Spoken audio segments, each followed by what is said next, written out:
Alpine radio that I had in there. They left all that, which was worth more than the car. And this dude pulls up and he's like, "Hey, that's my shop right there. I'll give you $50 for the car and tow it away." And I was like, "Deal. Here you go. Here's the title. $50 for a Mustang." This is the Welcome Distraction Podcast with the Kemp brothers.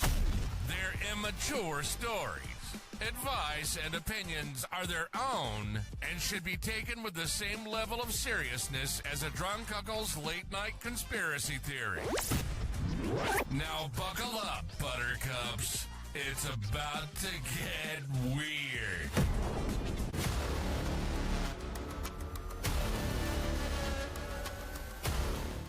Hey, and welcome back to another episode of the Welcome Distraction with the Kemp brothers. I'm Christopher, your host for today. And we have Brett, the twin, and then our younger brother, Nicholas. This guy. So today what we're going to be talking about is adventures in driving, all right? This is going to be more about the stories of the different cars we've had and the different things that have happened along the road, on the road, broke down on the side of the road. Piece of But shit before I cars do, we had. let's make sure that if you're viewing this, make sure you like, subscribe, follow. It doesn't cost anything. Just hit the button, hit the little bell. That way you get notification once a new episode drops or any other content that we have out there. Don't forget to follow us on our socials, Facebook, the Twitter, X, Instagram, and, of course, TikTok. New content daily, little clips, funny. If you got inputs or things you'd like to see, let us know. All right. First one I can remember goes to Nicholas. His 1978 Toyota Corona. I'm not talking about Corolla, not talking about Camry, but yes, there was a 1978 or a Toyota Corona. You can't find them anywhere now. I've tried too. You can't find them anywhere. Have you guys looked for them? Yeah. It's almost Every like time I talk to somebody about it, they're always like, You mean a Corolla?" I'm like, "No, Yeah, no, don't correct me. I know what I'm talking about. Corona. Back in the 70s, there was no Camry. It was the Corona. Yeah, there was a Corolla back then, but the Corona was supposedly the nicer version of the Corolla. So, got the car for $700, and I remember lost my previous car, and I had $700. Lost it? And I lost it. Well, if we're gonna get into it, I had bought another car from a friend, and I had sold my previous car, which was previously run down by you guys. What are you talking about? The Chevy Celebrity. The one me and Christopher beat the shit out of. Oh, yeah. Our hand-me-down. Yeah. So I sold that to a coworker, and I got like $700 for it. And then I had an agreement with our father, who was going to chip in $1,000, and I was going to buy. It was a 1988. It was a Lincoln Mark 7, and to me, like, that car was like elite, even though this isn't like 99. The little numbnuts Robert was supposed to sell it to you, right? Like you were already driving it, right? And he took it back or something? I was driving it. We came up with the deal. I gave them $700. And I told him Dad was going to give them $1,000 when we sold the house. And then Dad sold the house. And then he said, "I'm sorry, the realtor wound up screwing me. And I didn't get as much as I thought. And I don't have $1,000. So I had to go back to them. And I had to say, look, my dad's not going to come through with the rest of the money, I promised.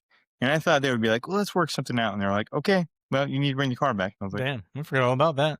They give your money back? I'd already upgraded the radio in it and done work to it. And so they gave me my $700 back, and I gave him the car back. And I went to Dad, and I was just so defeated. And I was like, can you just find me a car? What type of car was it? That was the Toyota Corona. This was the Corona. So it was this gray was the at one Corona. time. I would say, like, if you don't want to take the time to go Google it real quick, it's like, if you remember an 80s Jaguar where it had like the 4 headlights on the front, it looked similar to that, but it was a little bit like skinnier. That's right. So, a little Bond car. And on the back end, on both sides in cursive, it said Corona. And I'm like, what the hell is this shit? Corona. Dad knew somebody who had a paint shop, and we got it painted, and we painted it black. Yeah. And then we came into a little bit extra money when our aunt passed away, and I was able to take that, and I put some nice bullet hole chrome rims on it, and it actually cleaned up pretty nice.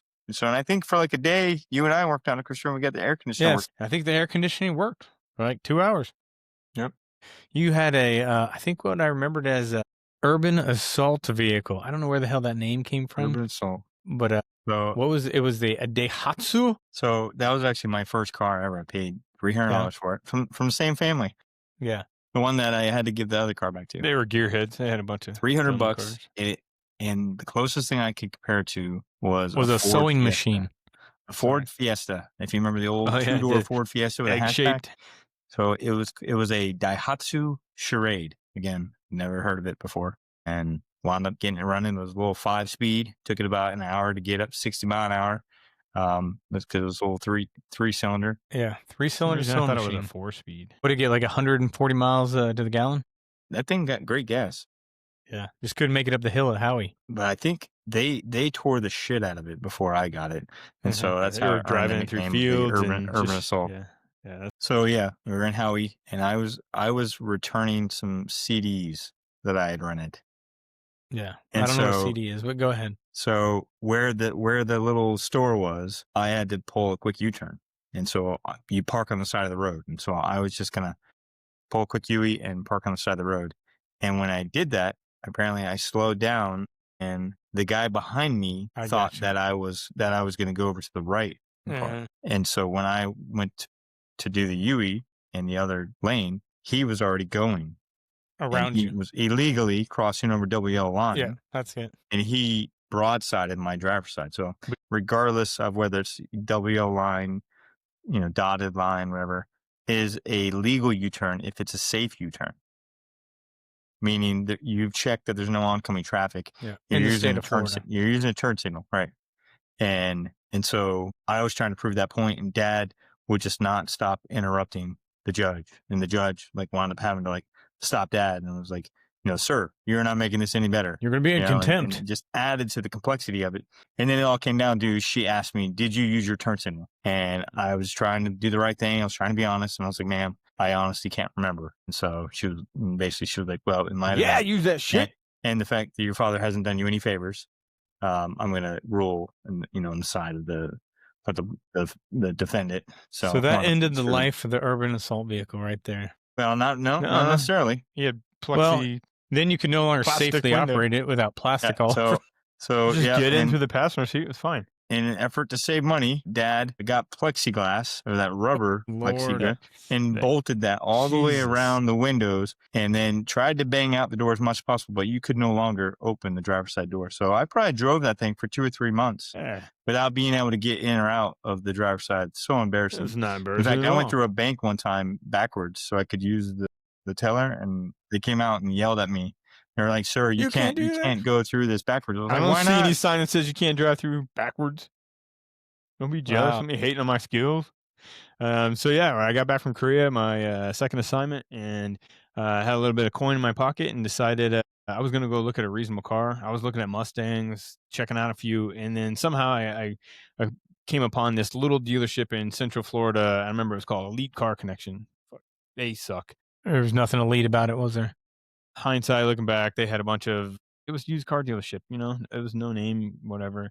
I got this car, paid too much for it, and immediately everything on it didn't work. But it was a Corvette, and I was like 21 years old, so I was like, yay! And it didn't look like your typical C4 Corvette from that model, that era.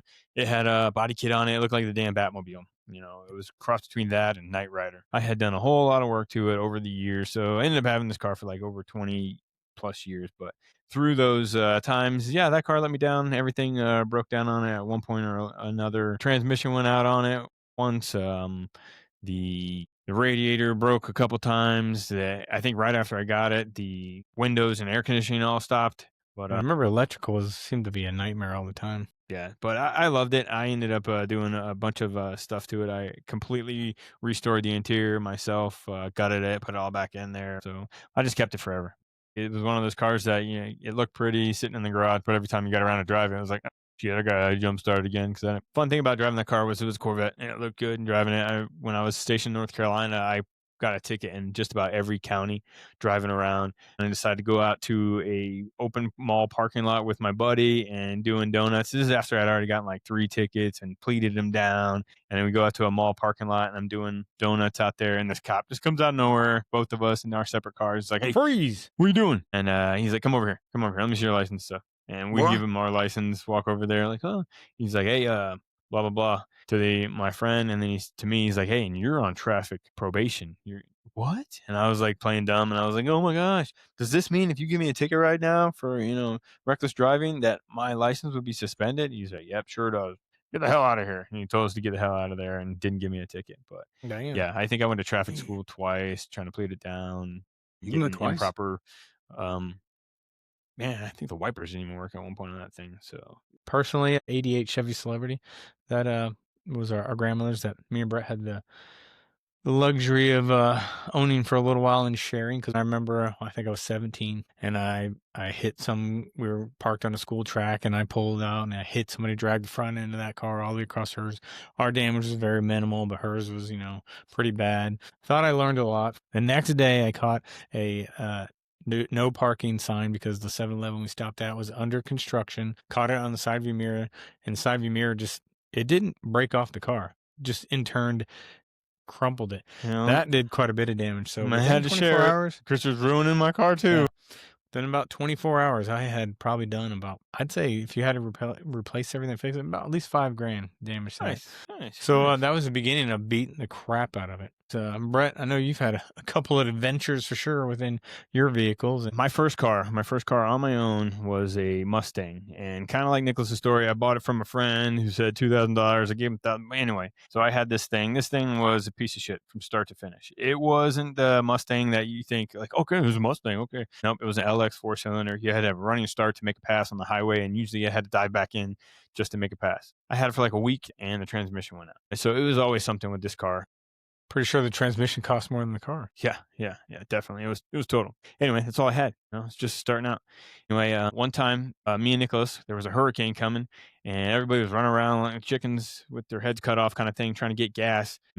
We were coming from a friend's house, and being the inexperienced driver I am, it was raining. I had low profile tires I had just put on this thing. And let me remind you, the radio is worth more than the car that's in it, because that's what you do when you're a teenager. You just put, expensive radios and big speakers in your car. So I was coming towards this fork in the road, literally, and I couldn't decide if I wanted to go left or right to get some gas. And I did neither. And at the last second, I decided to try to go left, and I am going straight. And I went right into this, like, it had to be about 6 to 8 inch curb, huge curb. And I went straight into it. Nicholas was riding with me. He's in the passenger seat. And I go straight in this curb. And we just, because it was wet and it just slid straight. Boom. And we hit that curb and we're like, boom, boom. I remember he hits his head and his like upper back on the roof. And get out and look at it. And the front of the Mustang is just, the frame is bent. It looks like a limp dick Mustang, and the tires are all flat. All 4 tires are flat because the back end caught the curb too. Jesus. And, didn't have much on it. Bent the rims, and I was like, "Oh my god, Nicholas, you're right, my back!" And then it took 2 huge chunks out of this curb. It just looked like. So we walk over there and we take these huge rock curbs and we put them back in the curb and put them back in there like broken puzzle pieces. And then I'm like, oh my gosh, I had let my insurance expire too, because I'm about to go to Korea on a year tour. So I let my insurance expire. I'm like, well, I got like 2 nickels. I'm not doing that. I'm leaving next week. I'm not re-upping this thing like an idiot. And I'm like, oh my gosh. Sure enough, a cop pulls up on this little scene because it's like grass and a couple of warehouse looking businesses right in front of it. He comes up and he's like, hey, everybody all right? I'm like, yeah. He's like, here's a small accident form. Fill it out and stuff. Because he was running around because they're, hurricanes. Yeah, we were going to go down to like South Florida or something. Well, that all changed. I locked the doors and we stayed at a friend's house or something, and plans changed. So the next day I come back and I'm like, what am I going to do? And some asshole decided, I don't know if they recognized my car or just saw it sitting there. So the next day they come back and the back window of this hatch is completely shattered. I just walk up to it and just pick it up and drop it on the ground. And somehow they decided that that's all they want to do is screw up my car. And they left the 210 kickers and the Alpine radio that I had in there. They left all that, which is worth more than the car. And this dude pulls up and he's like, hey, that's my shop right there. I'll give you $50 for the car and tow it away. And I was like, deal. Here you go. Here's the title. $15 for a Mustang. He had a nephew or something. He was going to use it for spare parts for the doors and shit like that, which were worth you more. weren't kidding. Stereo equipment was worth more than the car. Yep. So, but kind of going with that Mustang also, there was another time when I was home for the weekend and also the alternator or a hose started spraying into the alternator and it caused this fire. I pulled off the side of the road and I saw a little bit of smoke. And I was like, whoa, shit, what's going on? And I can't get to the fire because it's in this housing. And I start like throwing sand on it. And I'm like, what the hell? It's better than my car burning up. And I try to get it out and stuff and got it out. And this lady, she pulls up and she lets her window down. And this is kind of in the infancy of cell phones. She puts her window down, but she still acts like I was a murderer. It's broad daylight, and she cracks it like, You were. "Hi, do you need to use my phone?" I was like, "That would be great, ma'am. I'll call my friend and, tow it out of here and stuff." And so I use her phone. "Thank you so much." Stuff. She's like, "Okay." She doesn't trust me still. She wants to help me, but I think I might know her. Can I hear the voice one more time? she's like, "Can you need some help? I help you." And I was like, "Oh, thank you so much, ma'am. I appreciate that." So I didn't know her. somebody came and towed it away. But going back to that other accident that happened later, it was more comical now, taking out the chunks of curb and everything, because years go by, we still see that. But after that had happened and now my car is completely disabled, this lady drives up, and this is 8 months apart at least. This lady drives up, and we're 20 miles apart from these two different scenes. This lady drives up, she cracks her window down, and she's like, "Hi, do you need to use my phone?" I was like, it's the same damn lady. I mean, we're like 20 miles and She different just locations. going around, checking on people. Yeah. And she doesn't even realize that she's helped me before. So I don't know. She's just a great, good Samaritan. Yeah, I'll take your cell phone. I'll use your cell phone. And I called somebody else and got somebody again to give us a ride out of there because the car wasn't driving out of there. But yeah, that Mustang. I thought I was the bad driver. Yeah, no, I was. Whew. You just had misfortune, mechanical incidents, and hurricanes. Yep, we sold the thing $50. But more importantly, I didn't get a ticket from the cop, and he towed it away. One I can remember that me and Nicholas did together. It was unfortunate, and our mom was, I think, sick. We were headed to Virginia, and I was driving 98, 97 S10 Blazer. Yeah, I do. I He's a mechanic, if you guys didn't know that. It was an S10 Blazer, right? And it was a 2-door Blazer. And Nicholas was coming. I think we were meeting up, and then we were driving all the way to Virginia nonstop. Well, I had this light bar in the back of my car. This little neon light bar had crushed looking glass in it, and when the music beat would hit, it would send a shock or a lightning strike would go down this neon tube. And so as me and Nicholas are driving, I've got it in the back window, and we start listening to some other songs, and we're like, it's flashing. We're like, oh man, I think cars might be moving out of the way. They're seeing this thing flash. So then fast forward, I think a couple hours later, me and Nicholas are hauling ass up I-95 all the way up there, and we're listening to Ozzy Osbourne Crazy Train with that beat just going boom, boom. I had to find the right beat so it sounded like it's... And the light is flashing just like Super Troopers. People think we're cops. They are moving out of our way. Getting out of my way. And so I don't know how many times we listen to that, but we listen to that song for hours on end, just like, here we go again. They're moving out of the way. We're not doing anything wrong. We're just listening to some Crazy Train. We got there pretty quick, though. It's just funny thinking about the things that we did, trying to be innocent. Nowadays, you think about it, you're like, hey, that guy's impersonating a cop. I'm pulling him over. Jerk.